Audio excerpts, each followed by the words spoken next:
और इधर ममता भूपेश का प्रमोशन हुआ है, कैबिनेट में वो शामिल हुई हैं, शाम को शपथ भी लेंगी, लेकिन उससे पहले हमारे सहयोगी निर्मल तिवारी ने उनसे खास बातचीत की है। चलिए वो देखते हैं। इस समय मौजूद है मंत्री ममता भूपेश। आप महिला एवं बाल विकास विभाग को संभाल रही हैं और जिस तरह से आपने कोविड के दौर में जो काम किए उसको निश्चित तौर पर आला कमान ने भी और मुख्यमंत्री ने रिकॉग्नाइज किया और आपको प्रमोट किया गया। ममता जी, बहुत बहुत बधाई। सबसे पहले तो इस प्रमोशन को किस रूप में देखते हैं? देखिए, मुझे लगता है कि विपरीत परिस्थितियों के अंदर राजस्थान सरकार कोविड में और हर परिस्थिति में काम किया और जनता ने सराहा। हम लोगों ने प्रयास किया कि हम जनता को लिए गुड डिलीवरी कर पाएँ, हर इम्प्लीमेंट कर पाएँ हमारी स्कीम्स के। जो हमारी मैनिफेस्टो थे उसके, मेरे विभाग की अगर बात करूं तो लगभग 90% हम लोगों ने मैनिफेस्टो के कार्य को पूरा किया। और कोविड के दौरान भी हमारे विभाग की महिलाओं ने और मुख्यमंत्री जी के निर्देशन में लगातार हम लोग सतत रूप से राजस्थान की जनता के वेलफेयर के लिए प्रयासरत रहे। मैं धन्यवाद देना चाहूँगी हमारी राष्ट्रीय अध्यक्षा सोनिया गांधी जी का, राहुल गांधी जी का, हमारे प्रभारी अजय माकन जी का, प्रदेश अध्यक्ष जी का और ख़ासतौर से मुख्यमंत्री जी का, जिन्होंने मुझ पे भरोसा दोबारा जताया। 3 वर्ष मुझे लगातार राज्य मंत्री के रूप में कार्य करने का मौका दिया और उसके बाद अभी जो ये प्रमोशन है, ये खुशी भी है और एक बहुत बड़ी जिम्मेदारी भी मुझे लगता है कि हमारे कंधों पे आई है कि हम और किस तरह से राजस्थान की जनता में कार्य कर पाएँ जिससे हमारी दोबारा सरकार बने। ममता जी, एक बड़ा सवाल ये भी था, आप जिस दौसा जिले को आप प्रतिनिधित्व करती हैं, जिस जिले का बड़े नाम रहे, उसका बड़ा राजनीतिक इतिहास रहा है, चाहे रामकरण जोशी हो, बंशीवाल परिवार हो, पंडित नवल किशोर शर्मा जी हो, जोशी परिवार हो। अब चूंकि 5 कॉन्स्टिट्यूंसी वहाँ, उसमें से 3 मंत्री, मुरारीलाल जी भी मंत्री बनने जा रहे हैं और आपका प्रमोशन हुआ है, तो क्या समझते हैं कि ढूंढाड़ का एक कभी एक राजधानी रही दौसा, उसको लेकर के आप लोगों की जिम्मेदारी बढ़ गई है वहाँ? जिस तरह से आपको वहाँ के विकास की बात है, वहाँ सरकार की योजना उनको धरातल पर लाने की बात है, इन चुनौतियों को किस रूप में देख रहे हैं? देखिए, पूर्वी राजस्थान का बहुत अच्छा प्रतिनिधित्व हमारे मंत्रिमंडल में आया है और दौसा जिले की अगर बात करें तो हम तो फॉर्चुनेटली सौभाग्यशाली हैं कि पिछली बार जब गहलोत सरकार थी तब हमारे ज़िले से 4 मंत्री थे, इस बार 3 मंत्री हैं। तो कहीं ना कहीं दौसा जिले को एक बहुत अच्छा महत्व कांग्रेस सरकार में दिया जाता है, जबकि जब भी भारतीय जनता पार्टी की सरकारें आई हैं हमारे यहाँ से मंत्री नहीं बन पाते। बीजेपी कभी भी हमारे यहाँ के नेताओं को इस दर्जे का ही नहीं समझती कि उनको जिम्मेदारी दी जाए, जबकि कांग्रेस जो है वो हमारे ज़िले के नेताओं को तवज्जो देती है, उन पे विश्वास करती है और उनके कार्य करने की शैली जो है उसको कांग्रेस एक्नॉलेज करती है।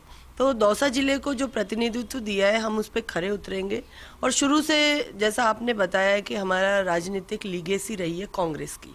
आपने जो भी नाम लिए हैं, चाहे रामकरण जोशी जी का, चाहे नवल किशोर जी का, चाहे राजेश पायलट जी, सचिन पायलट जी का, तो एक कांग्रेस की लीगेसी, कांग्रेस का वोट बैंक, कांग्रेस का जनाधार दौसा के अंदर बहुत ज़्यादा निचले स्तर पे है। वहाँ के कार्यकर्ता बहुत रूट लेवल पे कांग्रेस के कार्य करते हैं, इसलिए हम लोगों को ये सौगात हमारी पार्टी ने दी है। एक अंतिम सवाल, चूंकि आप आज व्यस्त भी हैं, आपके परिवार में शादी भी है, महिला एवं बाल विकास आप संभालती रही हैं, संसदीय सचिव थी तब भी आप अटैच रही उस डिपार्टमेंट से, अब आप चूंकि राज्य मंत्री के तौर पर उस डिपार्टमेंट को देख रही थी। अब क्या लगता है कि महिला एवं बाल विकास से निकल करके कुछ और ऐसी जिम्मेदारियां भी हैं जिनको निभाया जा सकता है? और लगता है कि इस तरह के कोई संकेत या कोई इशारे मिले हों, ममता भूपेश को कहा गया हो कि हाँ आपको आगे बढ़ करके इस तरह काम करना है, आपने जिस तरह से पहले काम किया उनको रिकॉग्नाइज किया गया? देखिए, विभाग कोई भी हो, हम लोग सब टीम वर्क से सरकार में काम करते हैं मुख्यमंत्री जी के निर्देशन में, और जो भी विभाग मिलेगा या है उसके अंदर बेहतर प्रयास किए। उसके अलावा भी हमें तो फ्लैगशिप योजनाओं को सभी विभाग के द्वारा उनको जन जन तक पहुंचाना है और हर तरह से फ्लैगशिप योजनाओं को, मैनिफेस्टो के जो हमारे हमने लोगों को एक तरह से करार किया हुआ था, लोगों से हमने वादा किया था मैनिफेस्टो के आधार पे कि जो कार्य करेंगे, तो वो तो सभी विभागों का एक सामूहिक कार्य रहता है। मैं नहीं समझती कि किसी मंत्री को एक विभाग दे दिया जाएगा तो वो उसके दायरे तक सीमित रहेगा। जो हम लोग मंत्रिमंडल के साथी हैं वो सारे लोग मिलके सभी विभागों को ढंग से चलाने का प्रयास करेंगे और जिसकी जहां बेहतर प्रदर्शन किसी जिले में जा रहा है, मंत्री अगर जा रहे हैं और वहां अगर किसी अन्य विभाग की भी कोई तकलीफ है, कोई आम आदमी अगर हमें कुछ कहता है, तो हमारी जिम्मेदारी बनती कि अपने विभाग से ऊपर उठ के हम सरकार के एक प्रतिनिधि के तौर पे राजस्थान की जनता को ढंग से संभालने की कोशिश करें। तो विभाग तो जो मिलेगा उसको कार्य किया ही जाएगा, लेकिन कुल मिला के कांग्रेस की रीति नीति को हमारा प्राथमिकता है कि गांव-गांव तक हम लोग लेके जाएं। अपने प्रशंसकों और समर्थकों को कुछ कहना चाहेंगे? मैं धन्यवाद देना चाहूँगी सबसे पहले तो सिकराय विधानसभा क्षेत्र की जनता को कि उनके आशीर्वाद से, उनके सहयोग से मुझे विधायक बनने का मौका मिला और तब मैं कहीं सरकार के अंदर आज मंत्री के रूप में हूं।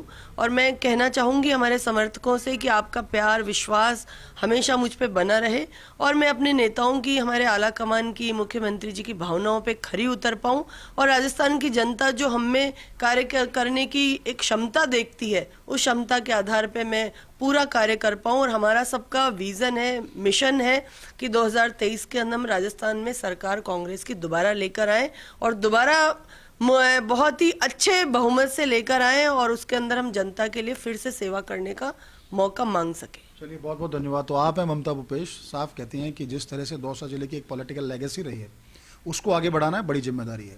और पार्टी आलाकमान ने, मुख्यमंत्री ने जो जिम्मेदारी दी है, जो भी विभाग अब नए सिरे से अगर मिल सकता है या मिलेगा, उसको लेकर भी पूरी तरह तैयार हैं। और उम्मीद की जानी चाहिए कि जिस तरह से कोविड के दौर में आपने काम किया, आपकी क्षमताओं को, आपके कार्यों को रिकॉग्नाइज़ किया, आप अपनी क्षमताओं को और आगे बढ़ाएंगी और सरकार की जो रीति नीति हैं उनको जनता तक पहुँचाएंगी। कैमरा पर्सन विजय के साथ Nirmal Tiwari, first India news, Jaipur.